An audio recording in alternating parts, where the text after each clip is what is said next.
Boa noite, irmãos. Que a graça e a paz seja com todos. Uma alegria estar com os irmãos mais uma vez nessa noite, tendo o privilégio e também o grande desafio de meditar na palavra do Senhor. Como os irmãos já ouviram, nós estamos iniciando nessa noite.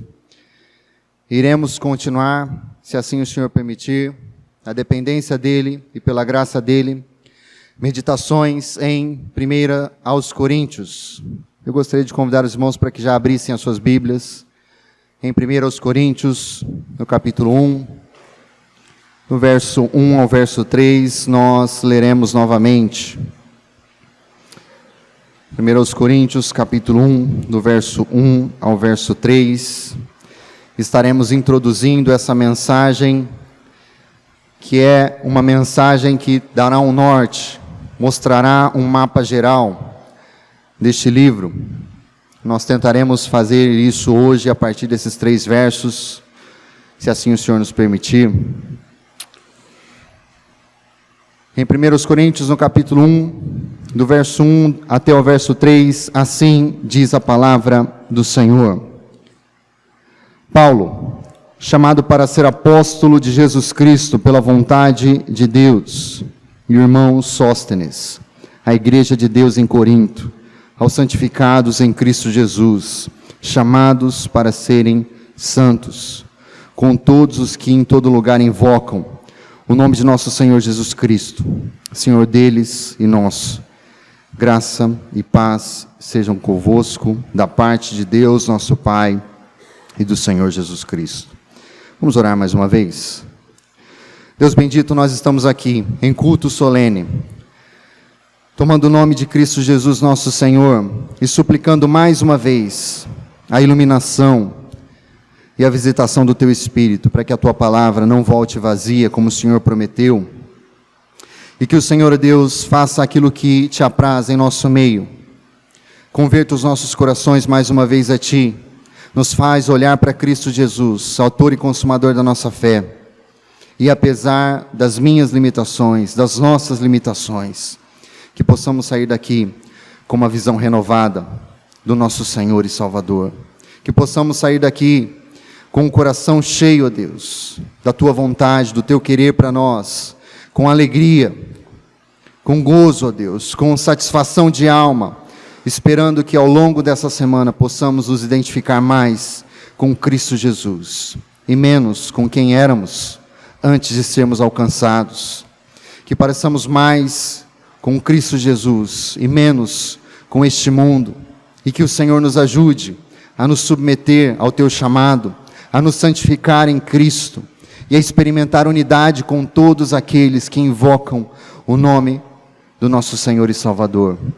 Tem misericórdia de nós, tem misericórdia da porção do Teu rebanho que está aqui nessa noite, e fala aos nossos corações, traz alívio em meio a este mundo tenebroso, traz, ó Deus, conforto dos altos céus, sabendo que enquanto militamos aqui, enquanto tomamos a nossa cruz, nós estamos aguardando a redenção final dos nossos corpos, nós estamos olhando para a eternidade, e nós estamos aqui esperando do Senhor o refrigério que vem em meio ao nosso deserto e a caminhada cristã rumo à eternidade. No nome santo e precioso de Jesus, fala a cada um de nós aqui nessa noite. Nós oramos desde já agradecidos. Amém e amém. Se eu pudesse dar um tema para nós nessa noite, considerando tudo aquilo que nós lemos e tudo aquilo que nós meditaremos, o tema seria o seguinte: somente em Cristo a submissão, santidade e unidade para a igreja. Somente em Cristo a submissão, santidade e unidade para a igreja, para nós individualmente, mas para nós como igreja do Senhor. E nós percebemos isso logo na saudação do apóstolo Paulo. Aqui nós temos algo que é muito comum em todas as epístolas. O apóstolo se identifica, ele diz para quem está escrevendo, e ele traz uma breve saudação, um padrão que se repete ao longo de todas as epístolas com algumas variações: remetente, destinatário e saudação. Mas uma ênfase já aparece aqui, e essa ênfase nós veremos em todo o livro, em toda esta epístola. A saudação de Paulo tem sua ênfase em Jesus Cristo. São apenas 3 versos, mas por 4 vezes ele invoca Jesus Cristo, ou Cristo Jesus. Ele coloca essa ênfase na pessoa bendita do nosso Senhor e Salvador. Ele se apresenta como um apóstolo, não segundo a sua própria vontade, não segundo a vontade da igreja, mas segundo a vontade de Deus. Mas ele é um apóstolo de Jesus Cristo. Ele escreve àqueles que são santificados, chamados para ser santos em Cristo Jesus. Ele faz isso declarando que todos aqueles que invocam a Cristo em todo lugar estão presentes, estão unidos. O nome do Senhor Jesus Cristo é o que une a todos nós. E Ele deseja graça e paz da parte do Pai. E mais uma vez, do Senhor Jesus Cristo.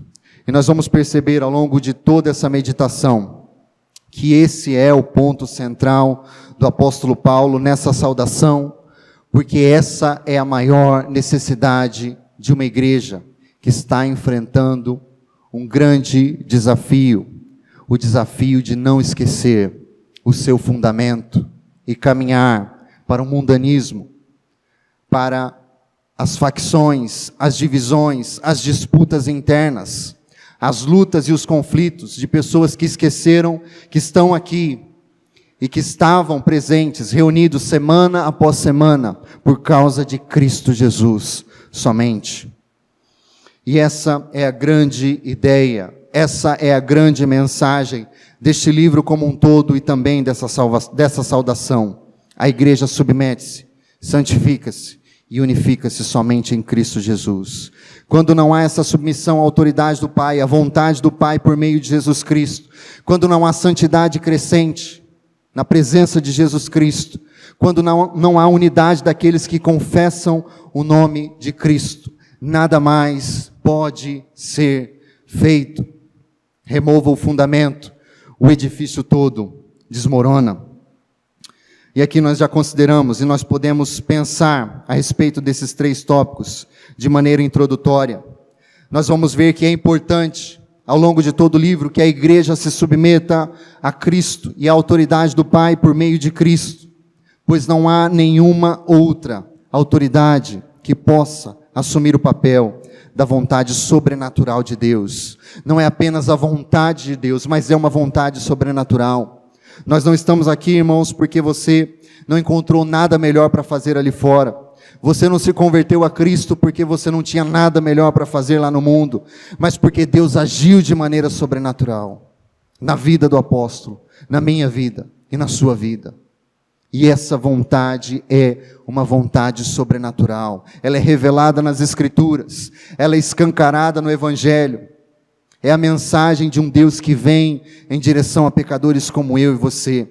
Mas quando nós nos esquecemos disso, e quando nós colocamos outra autoridade, seja a minha autoridade, seja a sua autoridade, seja a autoridade de quem quer que seja, as coisas começam a ir de mal a pior.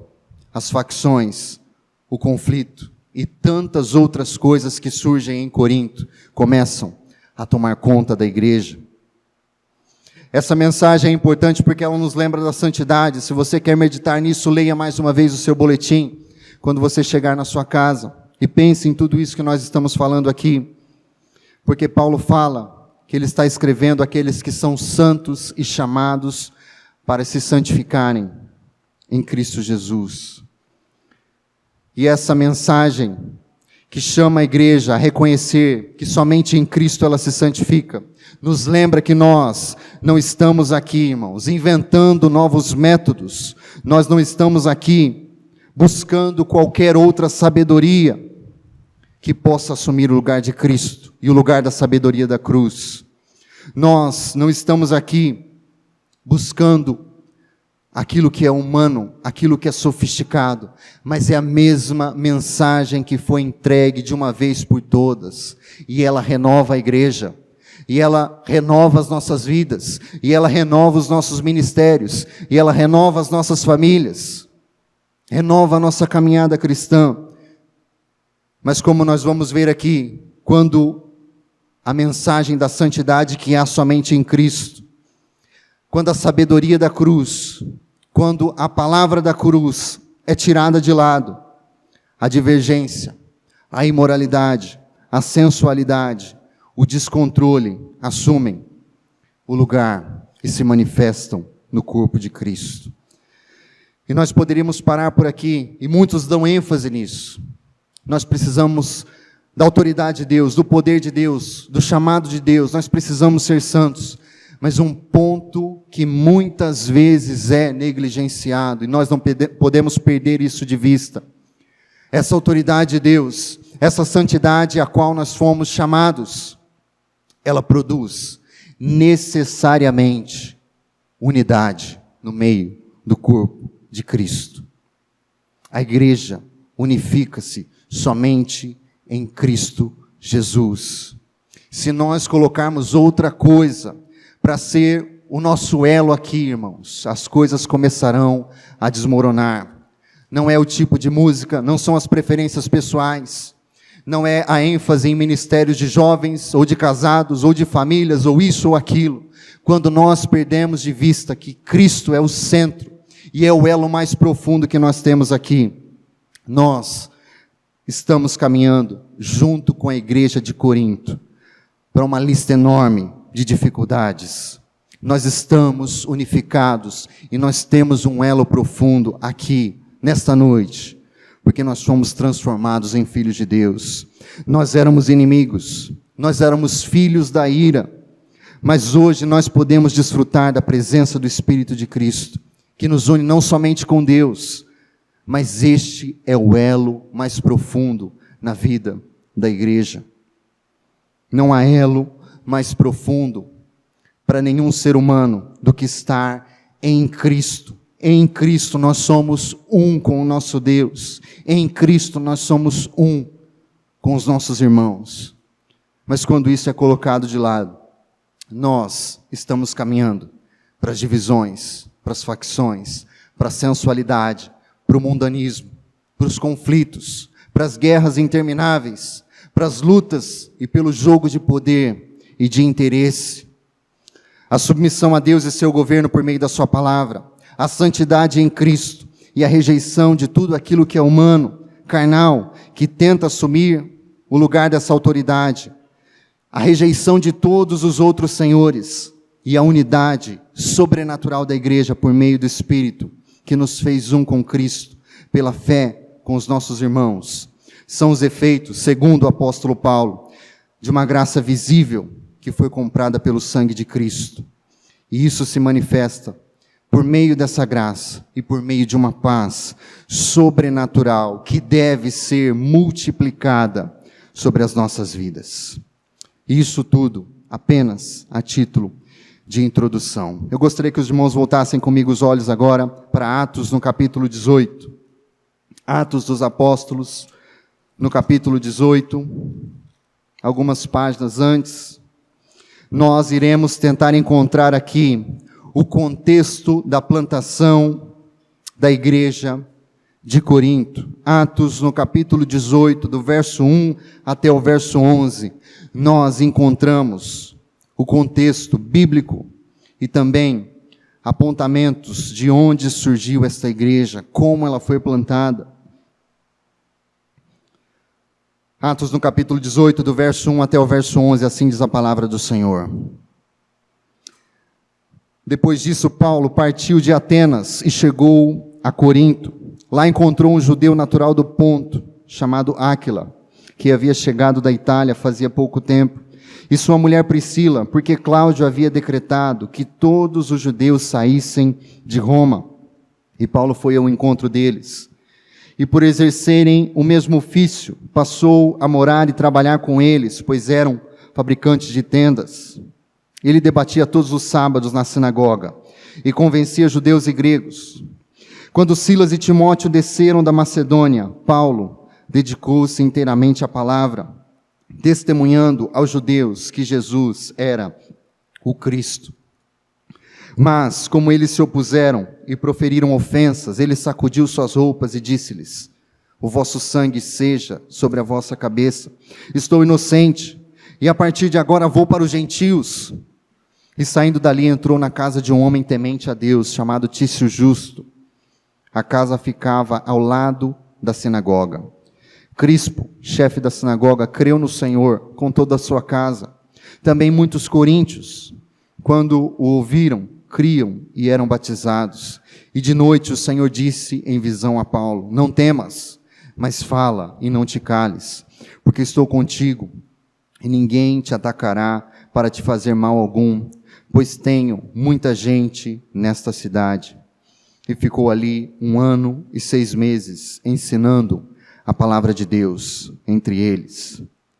E este texto, irmãos, nos aponta o surgimento daquela que é a igreja aos gentios. Porque antes de Atos, no capítulo 18, qual era a estratégia do apóstolo Paulo?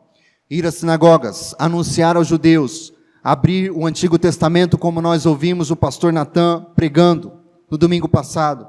E ele expunha para os judeus, e ele debatia com os judeus, e ele demonstrava que Jesus era o Cristo prometido no Antigo Testamento. Mas neste momento, há uma ruptura, há uma mudança neste modelo. Depois de uma aberta rejeição, depois de enfrentar uma oposição tão grande, Paulo sacode as suas roupas e os seus pés, sacode os pés da sua sandália e diz: o sangue de vocês seja sobre a cabeça de vocês, eu vou aos gentios. E surge a partir daí a igreja dos coríntios, ou a igreja em Corinto. E tantas coisas nós poderíamos enxergar nesse texto, tão breve, mas tão cheio de informações. Você percebe aqui, por exemplo, que Paulo se desgastava no ministério. Era um fabricante de tendas para a sua própria manutenção, para o seu sustento. Mas isso somente em ocasiões onde faltava recurso. Quando chega Timóteo, junto com Silas, verso 5, eles provavelmente trazem um donativo da igreja da Macedônia. E o apóstolo Paulo se dedica inteiramente à pregação da palavra, mais ou menos com aquilo que nós estamos lidando nesse processo de transição da igreja. O pastor Anderson tem se dedicado à sua vida secular, ao seu trabalho, mas aparecendo a oportunidade, e nós estamos trabalhando para isso, ele se dedicará ao ensino da palavra. E isso é maravilhoso, porque nos mostra que Paulo, dedicado à pregação da palavra, ele pôde iniciar uma igreja onde não havia nenhum conhecimento de Bíblia, nenhum conhecimento do Deus do Antigo Testamento. Ele poderia plantar uma igreja entre aqueles que não estavam familiarizados com o Antigo Testamento. E surge a igreja que está plantada em uma cidade muito rica, uma cidade muito próspera. Para que os irmãos tenham uma ideia, mais ou menos em 44 a.C., a cidade de Corinto foi restaurada. Ela era uma cidade antiga, mas ela foi restaurada no ano de 44 a.C.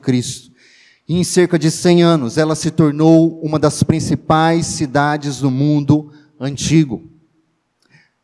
E nessa cidade, Deus fez com que o evangelho avançasse em todas as direções.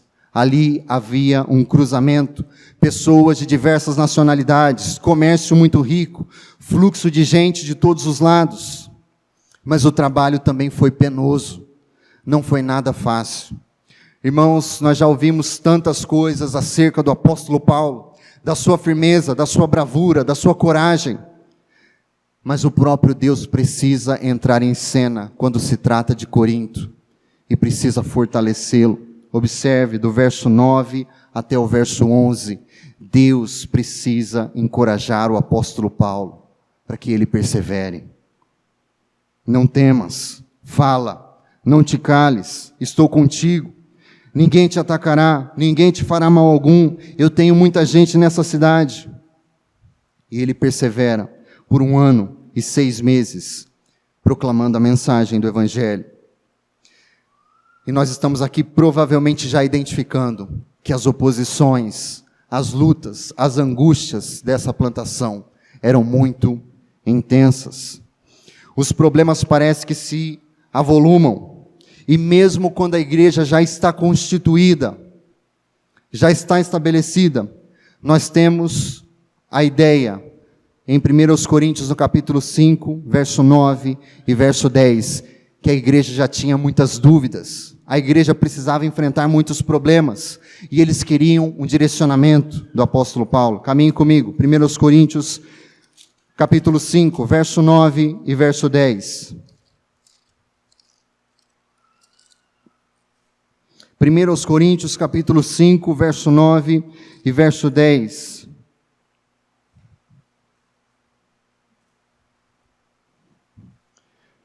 Assim diz o apóstolo Paulo: já vos escrevi por carta que não vos associeis com os imorais. Não me referia aos imorais deste mundo, nem aos avarentos, ladrões ou idólatras. Nesse caso, seria necessário que saísseis do mundo.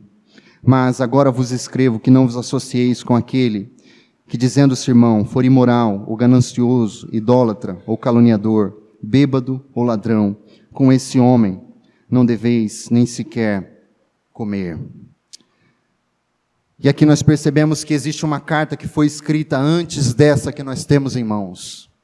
Os coríntios perguntaram para o apóstolo Paulo e mandaram diversas questões, e ele diz: eu já escrevi para vocês. Mas o teor dessa escrita também revela muito sobre essa igreja. E Paulo diz: eu não estou preocupado com aqueles que estão lá fora, eu estou preocupado com aqueles que estão dentro, e são caluniosos, e são gananciosos, caluniadores. São pessoas que confessam a Cristo, mas estão vivendo em pecado. Se dizem cristãos, mas amam o seu pecado. É destes que eu disse que vocês deveriam se afastar. Problemas e mais problemas. Provavelmente essa primeira epístola se perdeu, nós não sabemos dela, nós nem sequer temos um fragmento dela nos dias de hoje. Nós não temos acesso a essa carta. Mas essa que é a segunda escrita, a segunda carta chegou para nós, como a primeira aos Coríntios. E de forma geral, nós podemos entender que o cerne dos problemas encontrados por Paulo na igreja de Corinto estão sintetizados na sua saudação. Uma tentativa de conciliar uma vida que reflete os padrões desse mundo, enquanto eles ainda sustentam uma confissão de Cristo. Disputas, facções, lutas e tantas outras coisas surgem, porque esses crentes em Cristo ainda não estão experimentando plenamente o poder do Evangelho, a submissão à vontade de Deus, uma vida de santidade crescente, uma vida que experimenta unidade por meio de Jesus. E nós vamos aqui, irmãos, tentar passear por toda essa epístola, encontrar os grandes temas, aquilo que aparece aos nossos olhos de maneira geral, para que quando nós voltemos para essa passagem, nós possamos identificar o contexto dela de maneira muito mais clara, e possamos inclusive entender que aquilo que eu estou dizendo e sustentando aqui, talvez seja verdade. Essa passagem inicial reflete tudo aquilo que nós vemos e todos os outros problemas que se desenvolvem ao longo de toda essa epístola. Caminhe comigo para o capítulo 1 e observe comigo algumas questões que surgem logo neste primeiro capítulo. E o primeiro grande problema que surge quando nós lemos o capítulo 1, a partir do verso 10, são as divisões e facções. E todas elas são fruto de um apego a certos líderes proeminentes, líderes espirituais, homens de Deus. Mas até mesmo uma coisa boa estava sendo usada por essa igreja para promover algo ruim, como divisões e facções. Observe o verso 12. O que quero dizer com isso é que um de vós afirma: eu sou de Paulo. Outro: eu sou de Apolo. Outro: eu sou de Cefas. Outro ainda: eu sou de Cristo. Eles não somente estavam pegando homens que eram servos de Cristo, que estavam se dedicando ao ministério da palavra, mas estavam recebendo isso que era uma dádiva do Senhor, como um motivo de contenda. Enquanto um dizia, eu sou de Paulo, outro, eu sou de Apolo, outro, eu sou do apóstolo Pedro. Talvez Pedro tenha passado nessa igreja também, e aqui está o nome dele como Cefas. Apareciam aqueles que se diziam mais santos do que todos e diziam, eu sou de Cristo. Não é que esses que estavam dizendo, eu sou de Cristo, estavam querendo resolver o problema. Eles estavam no meio do problema. E Paulo pergunta, Cristo está dividido? Cristo está dividido? E tudo isso tem base num apego dessa igreja, a um padrão de comportamento que eles receberam antes da sua conversão. Eles eram fortemente apegados a certos tipos de discurso. Paulo começa na sinagoga, depois ele vai para os gentios. Agora observe o verso 22. O argumento de Paulo vai dizer o seguinte: os judeus pedem sinais, os gregos buscam sabedoria, mas nós pregamos Cristo crucificado, que é motivo de escândalo para os judeus e absurdo para os gentios. Vocês querem uma forma, vocês querem um tipo de discurso, vocês querem um padrão humano, mas nós estamos pregando Cristo. Nós queremos Cristo. Muito cuidado, irmãos. A nossa era é saturada disso. Eu não vejo dessa forma. Eu não penso dessa forma. Eu não olho dessa forma. Mas a grande questão em Corinto é que a forma determinante é a forma da cruz. É a forma da cruz. Todas as outras formas, todos os outros modelos de ministério, todos os outros homens não são nada comparado a essa visão, a este modelo de ministério, a este padrão que é o padrão mais elevado. É loucura para esse mundo, mas para nós é o padrão celestial, é a loucura da pregação da cruz, é o escândalo da cruz, é o grande mistério de Deus que esteve oculto pelos séculos. Nenhum sábio, nenhum escriba, nenhum filósofo descobriu essa mensagem. Porque se tivessem descoberto, não teriam crucificado ao Senhor. Estava encoberto aos olhos de todos. Mas Deus nos revelou. Deus revelou essa mensagem para a igreja. É o ponto central da igreja, é o ponto central de todo o ministério. É a ênfase de todos nós aqui, deve ser a ênfase. E todos aqueles que estavam negando a sabedoria da cruz, estavam envolvidos com algum tipo de facção no meio da igreja. A pregação do apóstolo Paulo é fundamentada na mensagem sobrenatural e oculta de Deus, que foi revelada no escândalo da cruz. Capítulo 2, verso 7 e verso 8. Mas falamos do mistério da sabedoria de Deus, que esteve oculto, o qual Deus pré-ordenou antes dos séculos para a nossa glória. Nenhum dos governantes dessa era compreendeu essa sabedoria, pois se a tivessem compreendido, não teriam crucificado o Senhor da glória.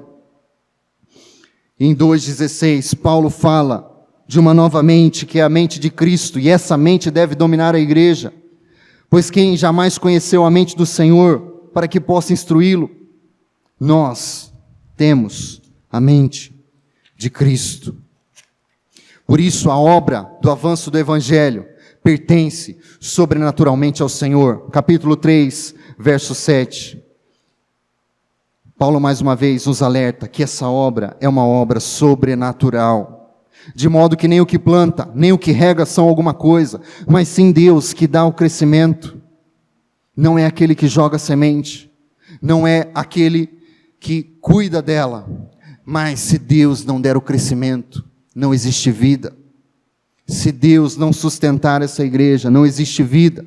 Cristo é o fundamento. E Paulo apela para uma outra imagem aqui. Cristo é o fundamento de um grande edifício. Mas o grande problema é que a igreja, ela vai ser edificada por homens.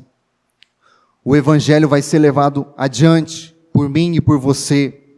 E o grande problema é que nós podemos não edificar de acordo com o nosso fundamento. Capítulo 3, verso 14, verso 15. Se a obra que alguém construiu permanecer, este receberá recompensa. Se a obra de alguém se queimar, este sofrerá prejuízo, mas será salvo, como alguém que passa pelo fogo. Irmãos, Paulo não está falando de salvação individual aqui.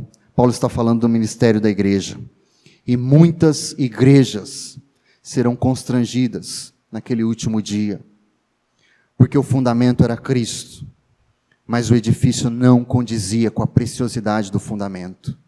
O fundamento era rocha sólida, rocha eterna, rocha inquebrantável, mas a construção era palha, feno, madeira, não honrava a estrutura, não condizia com a estrutura. Eu me lembro de um apologista cristão que uma vez foi chamado para conhecer um edifício pós-moderno, um edifício da nossa época, uma época que contesta todos os valores, uma época que contesta toda a sabedoria dos antigos, uma época em que nós não estamos mais ligados a nenhuma autoridade, nós só queremos estabelecer a nossa própria autoridade, nós podemos fazer tudo, o ser humano se acha sem limites, e esse edifício era um edifício pós-moderno, e esse filósofo cristão foi conduzido por corredores que não davam a lugar nenhum, paredes que não tinham nenhum significado, cômodos que não tinham nenhum significado, janelas que não serviam para nada. E ele foi desafiado a olhar aquilo tudo e reconhecer todo esse prédio colocado em pé, com deboche, com ironia, dizendo que este era um prédio que mostrava a sabedoria da nossa época. Nós não temos mais valores absolutos, nós podemos fazer o que nós quisermos. A pergunta dele foi muito simples: como foi construído o alicerce deste prédio? Como foi construído o alicerce deste prédio? Seguiu os mesmos padrões? Ou ainda é um alicerce segundo os padrões anteriores? Irmãos, na igreja do Senhor, talvez o edifício possa ser colocado de cabeça para baixo, mas nós seremos colocados diante do Senhor, aquele que é a pedra fundamental, e essa pedra é também uma pedra de tropeço, e muitos tropeçarão nessa pedra, e muitos não terão como explicar o que fizeram com a igreja do Senhor, o que fizeram nos seus ministérios, o que procuraram no seu ministério, pois era tudo menos Cristo. Era a vontade dos homens, era um entretenimento de bodes, era palha, era feno, era madeira, mas o edifício não condizia com o fundamento, com a estrutura. E isso nos mostra, segundo o apóstolo Paulo, que o orgulho humano não pode, não deve jamais motivar a obra da igreja. Nenhum homem é o fundamento do ministério cristão. Capítulo 3, verso 21 e 22. Portanto, ninguém se glorie nos homens, porque todas as coisas são vossas. Seja Paulo, seja Apolo, seja Cefas, seja o mundo, a vida, a morte, as coisas presentes, as futuras. Todas as coisas são vossas, e vós de Cristo, e Cristo de Deus. Portanto, a verdadeira marca de um ministério cristão aprovado não é a glória aos olhos humanos, mas a capacidade de submissão ao Evangelho de Cristo. Capítulo 4, verso 11 ao verso 13. Acompanhe comigo. Essa era a marca que o apóstolo Paulo se orgulhava. O Evangelho era tão importante para ele, que ele poderia descer até a masmorra. Até o presente passamos fome e sede. Vestimos-nos de trapo e somos esbofeteados e não temos pousada certa. Cansamos-nos trabalhando com as próprias mãos. Um fazedor de tendas de dia, um proclamador do evangelho no tempo vago. Quando somos ofendidos, bendizemos. Quando perseguidos, suportamos. Quando difamados, respondemos amigavelmente. Até o momento somos o lixo do mundo e a escória de todos. E aqui nós somos lembrados, segundo Martinho Lutero, que uma masmorra com Cristo é muito melhor do que um trono sem Cristo. Uma masmorra com Cristo, aos olhos do apóstolo Paulo, era mais valiosa do que um trono sem Cristo. E o grande problema aqui é que o apóstolo Paulo precisa descer ao fundamento para mostrar para os coríntios que não há como negligenciar o evangelho e acreditar que as coisas vão ficar bem. E a imoralidade dos coríntios começa a ficar evidente, porque eles estão negligenciando o fundamento. Capítulo 5, verso 1. De fato, ouve-se que há imoralidade entre vós, e imoralidade do tipo que nem entre os gentios se vê, a ponto de alguém manter relações sexuais com a mulher de seu pai. Em vez da luta constante por santidade e serviço cristão, os crentes estavam na igreja de Corinto lutando entre si. Capítulo 6, verso 1. Atreve-se alguém entre vós, quando há queixa um contra o outro, a levar a questão para ser julgada pelos injustos e não pelos santos? E seguindo essa leitura no capítulo 6, nós vamos perceber que a imoralidade sexual é apresentada como um grave pecado e como uma negação da nossa unidade com o Senhor. A partir do verso 17. Mas quem se une ao Senhor é um espírito com Ele. Fugir da imoralidade. Qualquer outro pecado que o homem comete é fora do corpo. Mas quem pratica a imoralidade peca contra o seu corpo. Ou não sabeis que o vosso corpo é santuário do Espírito Santo que habita em vós, o qual tendes da parte de Deus, e que não sois de vós mesmos? Nós usamos tanto este verso para falar do cuidado com o corpo, mas Paulo está falando da luta contra o pecado. Paulo não está preocupado se você é gordo, se você é magro, ou com qualquer outra coisa. Ele está dizendo para você: qualquer outro pecado que você cometa é do lado de fora, mas a imoralidade sexual é contra o seu corpo está unido ao Senhor. Isso é idolatria, isso é rejeitar a voz do Espírito. E do capítulo 7 até o 14, nós temos uma grande seção, onde Paulo só se preocupa em responder mais questões. A igreja de Corinto tem problemas, e as questões surgem, e são mais questões, e mais respostas. Observe o verso 1, 7:1. Agora, quanto às coisas sobre as quais escreveste, ou seja, que é bom que o homem não tenha relações com mulher, e todo o capítulo segue tratando de questões relacionadas ao casamento, e do 7 até o 14 nós temos casamento, liberdade cristã, carne sacrificada aos ídolos. Será que nós devemos ou não devemos comer a carne que foi sacrificada a um ídolo e é vendida no açougue? A ceia do Senhor, será que a mesa do Senhor e a mesa dos ídolos é a mesma coisa? A adoração pública, como as mulheres devem se portar?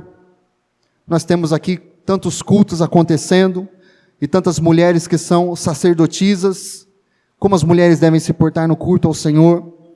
Dons espirituais, a importância do amor como o dom mais excelente no capítulo 13, e no capítulo 14, a ênfase de que os dons, tudo aquilo que nós recebemos do Senhor, não é para nós mesmos, mas é para a edificação da igreja. No capítulo 15, o apóstolo Paulo entra em um assunto que talvez estivesse já sendo recorrente no meio da igreja. Ele precisa defender a ressurreição de Cristo como um fato central da fé cristã. Do sofrimento presente no corpo até a esperança da ressurreição, nós estamos assegurados no fato de que Cristo ressuscitou de verdade em um domingo. Ele ressuscitou, e isso é um fato histórico. E isso garante a nossa vitória final sobre a morte, porque existiam talvez alguns dentro da igreja que já estavam negando isso. Que Cristo morreu, tudo bem, mas que Ele ressuscitou, bom, isso daí já é outra história. E para nossa tristeza, irmãos, existem homens que no domingo pregam no púlpito das suas igrejas, abrem as suas Bíblias, mas na semana vão para os seminários e dizem coisas parecidas com essa. no nosso meio. Eu não estou falando de outros contextos, eu não estou falando de outras denominações. Isso é muito sério. O ministério, para muitos, se tornou uma fonte de renda. Eu abro a Bíblia no domingo.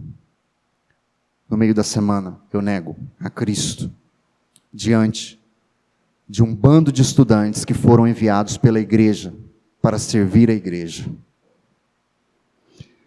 E para finalizar, no capítulo 16, o apóstolo fala da coleta para os pobres de Jerusalém, o seu plano de visitar Corinto e as suas últimas orientações. Mas vamos considerar aquilo que nós falamos neste trecho, rapidamente, com algumas aplicações.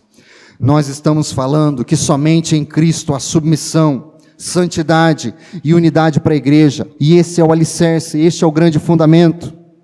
E o primeiro ponto para nós considerarmos aqui e meditarmos nisso, hoje e ao longo dessa semana, é que a vontade sobrenatural de um Deus que nos chamou é a marca principal do nosso cristianismo.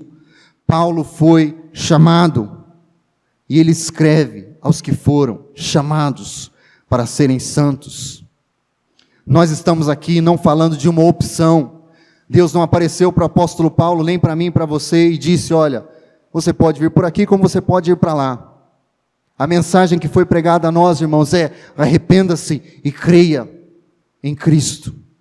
Abaixe as armas, abandone a sua rebelião, aceite os termos de paz do Evangelho. Esse é um chamado que não deixa outras opções para nós. Qualquer outra opção é rebelião. Mas para nós que somos igreja do Senhor, esse chamado significa algo mais. Significa que o Deus que criou todas as coisas falou, e eu e você, nós nos tornamos povo dele. O mesmo Deus que cria todas as coisas por meio da sua palavra, o Deus que sustenta todas as coisas por meio da sua palavra, ele fala, e Abraão se torna povo. Ele fala, e eu e você nos tornamos povo, porque a palavra dele vem em nossa direção e alcança os nossos corações. Nós não estamos aqui hoje, como igreja, pela vontade do homem, pela artimanha e pela astúcia, do engano carnal, nem porque alguém planejou criar a religião para obter dinheiro. A marca principal do nosso cristianismo é a autoridade revelada de Deus em sua palavra, agindo na vida do seu povo. A marca principal do nosso cristianismo é a autoridade revelada de Deus em sua palavra, agindo na vida do seu povo. Isso era o que cria Martinho Lutero, João Calvino e todos os outros reformadores e todos aqueles primeiros batistas que se juntaram a eles, dizendo, sem a palavra, sem a autoridade da palavra, nós estamos perdidos. E aqui vão algumas perguntas para nós. Como estão as nossas vidas? Como nós somos conhecidos aí fora? Paulo diz que ele deve ser reconhecido como um apóstolo chamado pela vontade de Deus. Ele não se fez apóstolo, ninguém tornou ele apóstolo, Deus agiu. Nós somos conhecidos como, irmãos? Como Deus nos conhece? A vontade de Deus revelada em Jesus é vista pelas pessoas à nossa volta como a autoridade final sobre as nossas vidas. Ou somos ainda escravos das opiniões deste mundo, daquilo que é exaltado aos olhos dos homens. Se você é pai e talvez esteja lutando na sua casa com filhos que não são crentes ao Senhor, como seus filhos te conhecem? Como alguém que vem à igreja, que frequenta os cultos, que é chato, que é restrito em algumas coisas? Ou como alguém que tem fome e sede por Cristo? Como servo do Deus Altíssimo? Ou como um escravo dos seus próprios interesses e das suas próprias opiniões? No domingo ele está lá, mas no resto da semana ele vive como alguém que só é um turrão. Pouco importa o que é a Bíblia, pouco importa quem é Cristo para ele. E eu te digo, se essa é a verdade na sua casa, é um fato que seus filhos não vão ter nenhum interesse na palavra de Deus e na pessoa de Jesus Cristo, porque não há fome em você, não há interesse em você. Mães e pais que estão criando os seus filhos no Senhor, como vocês têm criado eles, na admoestação do Senhor, criando eles para Cristo, ou para ganharem o mundo e perderem a sua própria alma. Como isso é sério, irmãos? Nós queremos questionar tantas coisas na igreja, mas como está a sua igreja? Como está o seu sacerdócio no lar? E essa mensagem é muito simples, e como o pastor Natan disse, só existem duas respostas: ou a transformação verdadeira e submissão a Cristo, ou a transtorno e revolta. Mas é uma mensagem muito simples e muito direta. A minha filha com 2 anos já começou a ouvir e já pode memorizar isso. E ela falava para nós no carro que Jesus morreu pelos pecados dela, porque ela fez muita coisa errada. Irmãos, uma criança consegue entender isso. Mas o grande desafio não é esse. O grande desafio é nós nos apegarmos a isso. Não soltarmos essa mensagem. Nós podemos ir além, nós podemos crescer, nós devemos crescer. Mas essa mensagem vai nos acompanhar por toda a eternidade. Nós entoaremos louvores ao Cordeiro que foi morto, mas ressuscitou, e é digno de toda adoração. Se isso não faz sentido para você hoje, não fará na eternidade. Essa é a mensagem da igreja. Essa é a minha mensagem. Essa é a sua mensagem. E se você é um filho crente, como você tem vivido? Reconhecendo a autoridade de Deus, honrando seus pais, ou olhando para um mundo que anda em confusão, que anda em rebeldia, que é guiado por tudo, por todos os tipos de interesse. A vontade sobrenatural de um Deus que nos chamou é a marca principal do nosso cristianismo. A vontade de Deus tem sido vista nas nossas vidas, meus irmãos. O segundo ponto, o domínio de Cristo, o verdadeiro domínio de Cristo em nossas vidas, é manifestado de maneira prática por uma santidade crescente. Paulo diz que nós somos santos em Cristo por causa da obra finalizada na cruz. Mas nós somos chamados a experimentar o poder da cruz em nossa luta diária contra a carne, contra o mundo, contra o diabo, pois nós fomos chamados para ser santos. Isso está lá no verso 2 que nós lemos. E pensando no âmbito da igreja, algumas considerações. Irmãos, essa mensagem é simples e nos lembra que não são os métodos, não é a astúcia humana que mantém essa igreja viva diante de Deus, mas a pessoa de Jesus Cristo. Quando nós removemos o evangelho, tudo desaba. O orgulho humano toma conta. E esse ajuntamento pode até permanecer sem Cristo, mas aos olhos de Deus, isso não será mais uma igreja. E o segundo ponto para nós considerarmos, pensando nessa santidade que vem de Cristo Jesus. Essa santidade nos lembra de uma espiritualidade crescente. E essa espiritualidade crescente, que deve ser multiplicada. Paulo está falando que a graça, a paz de Cristo devem ser multiplicadas no meio do povo de Deus, no meio da igreja de Deus. Isso redunda em maturidade cristã. Mas a maturidade cristã, irmãos, não tem a ver com tempo de igreja. Isso é algo muito sério. Se fosse isso, Paulo nunca poderia ter se apartado de Barnabé, porque Barnabé estava antes de Paulo. Mas Paulo seguiu o seu caminho, seguiu o seu ministério. Ele não estava debaixo da autoridade de Barnabé, mas debaixo da autoridade de Cristo. Não é quem tem mais tempo de igreja que é mais maduro necessariamente, mas essa é uma mentalidade que muitas vezes ecoa em algumas igrejas, especialmente as igrejas mais tradicionais. E uma vez um irmão ele me abordou falando exatamente disso. Ele se considerava muito mais maduro espiritualmente, porque ele tinha muito mais tempo de igreja.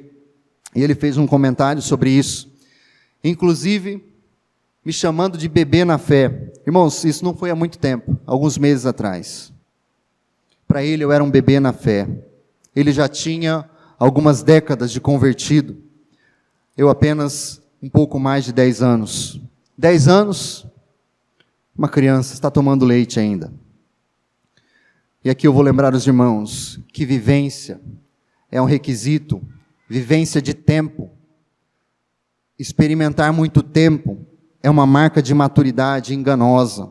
Talvez ela sirva lá fora, ela sirva no mundo secular, mas na igreja de Cristo, as marcas de maturidade são um crescimento na doutrina de Cristo e uma vida de santidade. Um crescimento na doutrina de Cristo e uma vida de santidade. É assim que Paulo nos chama a avaliar todos aqueles que querem se tornar líderes, presbíteros no meio da igreja. Observe 1 Timóteo, observe Tito. Se a doutrina e a vida de santidade são duas qualidades da verdadeira maturidade espiritual, de uma santidade crescente, de uma espiritualidade crescente, como está a minha e a sua caminhada cristã? Cristo tem sido mais visto e mais experimentado na sua vida e por meio dela. E o terceiro ponto para nós caminharmos para a nossa conclusão: a unidade do Espírito e a comunhão crescente com Deus se manifestam em unidade cristã com todos os que em todo lugar invocam o nome do Senhor Jesus. E a igreja é a manifestação da graça e da paz de Deus que são multiplicadas. Na igreja de Corinto nós vemos que o tribalismo, o personalismo, a ideia de você se agarrar à personalidade de alguém, os guetos, as panelinhas, as cismas, as facções, tudo isso estava entrando e entremeando a igreja. Mas essas marcas não condizem com a fé cristã genuína, segundo o apóstolo Paulo. Nós recebemos graça, e esse mesmo apóstolo está oferecendo graça para uma igreja trabalhosa, para uma igreja que provavelmente já estava ofendendo a ele, em secreto e em público. Nós recebemos graça, e nós podemos ofertar até mesmo aos ofensores. Quando estou diante de um crente em Cristo, eu posso oferecer e provar para o mundo que essa graça que eu recebi é verdadeira. Quando eu estou diante do meu irmão, eu posso mostrar para o mundo, de maneira visível, que a graça que eu recebi de Cristo, ela é verdadeira. Um outro ponto para nós considerarmos sobre essa unidade: ela não é uma unidade que gira em torno de ativismos, de experiências bombásticas, de talentos fenomenais, de grandes feitos ministeriais. Nada disso é a finalidade da nossa fé. Mas a finalidade da nossa fé é promover unidade por meio da santidade, debaixo da autoridade de Cristo. Não é o altivismo, não são as experiências maravilhosas que nós podemos ter aqui nesse ajuntamento, não são os talentos fenomenais, porque até mesmo os talentos fenomenais estavam sendo usados para fazer guerra no meio da igreja. Você olha para um homem como Apolo, o próprio testemunho das Escrituras em Atos vai dizer que ele era um homem versado nas Escrituras, um homem muito eloquente. O que a igreja de Corinto faz com ele? Usa o nome dele como motivo de guerra e de briga. E sabe que o apóstolo Paulo vai dizer aqui nessa epístola? Eu insisti muito para que Apolo fosse ter com vocês. Provavelmente na carta que eles mandaram, eles pediram: diz para Apolo retornar, fala para ele vir ter conosco. Mas ele não quis de maneira nenhuma. Talvez mais um homem que saiu ferido de uma igreja inchada, orgulhosa, e que está se afastando de Cristo. E o apóstolo Paulo precisa intervir. Mas um outro ponto interessante que nós percebemos é que do maior ao menor, todos nós somos parceiros, cooperadores, servos, escravos, sujeitos a Cristo e membros uns dos outros. Você já percebeu que Paulo está escrevendo junto com quem? Observe lá. Paulo e o irmão Sóstenes. A pergunta que fica, irmãos, quem é Sóstenes? Quem? Ninguém sabe. A Bíblia não diz quem é Sóstenes. O nome desse homem não aparece sendo descrito de uma maneira clara. Qual foi o grande ministério dele? O que ele fez de tão grande? Qual era a sua grande habilidade? Por que ele era tão importante para Paulo? Ninguém sabe. Sabe por quê? Porque não importa. Cristo sabe o quanto esse irmão foi fiel ao seu chamado e serviu a igreja e serviu ao apóstolo Paulo. E para concluir, algumas palavras rápidas, irmãos. Nós não estamos aqui em busca de benefícios espirituais. Os benefícios espirituais existem, mas nós não estamos aqui atrás deles. Nós não estamos aqui porque queremos ter um ministério reconhecido. Nós não estamos aqui porque seguimos homens talentosos. Nós não estamos aqui porque somos mais inteligentes que o mundo. Nós não estamos aqui porque estamos disputando para saber quem é o melhor, o mais dotado. Nós não estamos aqui porque queremos uma experiência nova, espiritualmente falando, e um culto fascinante aos olhos dos homens. Os coríntios tinham tudo isso, eles buscavam tudo isso. Mas o apóstolo Paulo aparece para estragar a festa. Já em sua saudação, ele relembra que este não é o centro do ministério. Nós estamos aqui tão somente por causa de Cristo. Nós somos dele e ele é nosso, como nós cantamos. E todo o resto é resto. O Filho de Deus se fez maldito no lugar do seu povo. O escândalo da cruz não foi descoberto por nenhum filósofo, por nenhum teólogo dos tempos antigos, nem pelos mais sábios da antiguidade. A cruz é a pedra de tropeço para este mundo, que está morrendo em seus próprios pecados e buscando autoafirmação e orgulho pessoal. A igreja do Senhor não pode seguir o caminho do mundo. Fomos chamados pela autoridade sobrenatural do Pai, fomos santificados pela morte do Filho, estamos unidos com todos aqueles que invocam o nome do Senhor e celebramos a mesma graça, de mãos vazias, olhando para um Cristo ressurreto, que carrega as marcas dos ferimentos do nosso pecado até hoje. Você já parou para pensar nisso? No trono do universo existe uma pessoa, e as marcas estão lá, e essas marcas são a nossa garantia. Como essas marcas não podem ser tiradas da presença do Pai, nenhum de nós, se nós estamos em Cristo, pode ser removido da presença de Deus. Essa é a esperança bendita. É isso que faz com que homens desprezados pelo mundo sejam confiantes e ousados, proclamem, anunciem, avancem o reino. Não é o jogo de luz, não é o feito ministerial, não é a minha eloquência, não é a sabedoria do pastor Anderson. É tão somente a obra concluída por Cristo, a sua morte, a sua ressurreição, o poder da sua ressurreição que agora opera em cada um de nós. E eu gostaria de finalizar, os irmãos, chamando a atenção para um texto que nós lemos hoje pela manhã, e nós vamos encerrar aqui.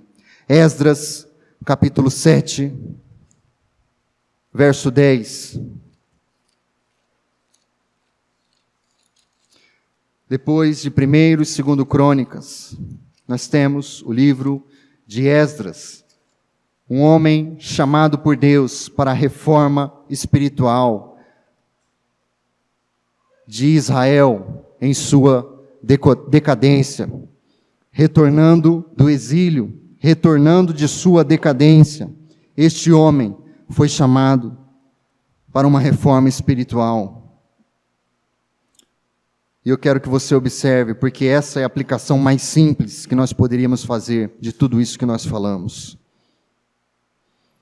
Vamos nos colocar em pé, aqueles que assim puderem. Porque Esdras tinha-se disposto no coração a estudar a lei do Senhor e a praticá-la, e a ensinar em Israel os seus estatutos e normas. Porque Esdras tinha se disposto no coração a estudar a lei do Senhor, a praticá-la e a ensinar em Israel os seus estatutos e normas. Esdras, servindo ao Deus do pacto, que nós conhecemos plenamente por meio de Jesus Cristo. Ele trabalhou pela reforma espiritual de Israel, fazendo essas 3 coisas que são muito simples para todos nós, mas são muito desafiadoras: a palavra, a oração e o culto. A palavra, a oração e o culto. Nós ouvimos isso pela manhã. Como esses 3 elementos são importantes, como esses 3 elementos precisam estar saturados de Cristo, da mensagem do Evangelho. Como, meu irmão, você precisa se apegar à sua palavra, à Bíblia, na sua casa, ao seu momento de oração. Como você precisa orar, interceder. Como você precisa vir a essa igreja nos momentos de culto e cultuar ao Senhor, para que Cristo seja mais e mais visto na sua vida e por meio da vida desta igreja, porque esse evangelho bendito, ele foi entregue não para as instituições humanas, não para outros ajuntamentos, mas para a igreja do Senhor. É nossa responsabilidade avançar este reino. Como anda o seu momento de oração? Como anda a sua vida de oração intercessória? Você tem manuseado a palavra do Senhor? Você conhece o evangelho do Senhor? Você sabe diferenciar expiação de propiciação? Deus fala que Cristo fez isso por você. O que é isso? Você sabe por que Cristo precisou receber a ira de Deus? Que ira era essa? Essa mensagem é a mensagem mais gloriosa para a igreja do Senhor. Dedique-se a ela. Aprofunde-se nela. Esse é o chamado de Deus para todos nós.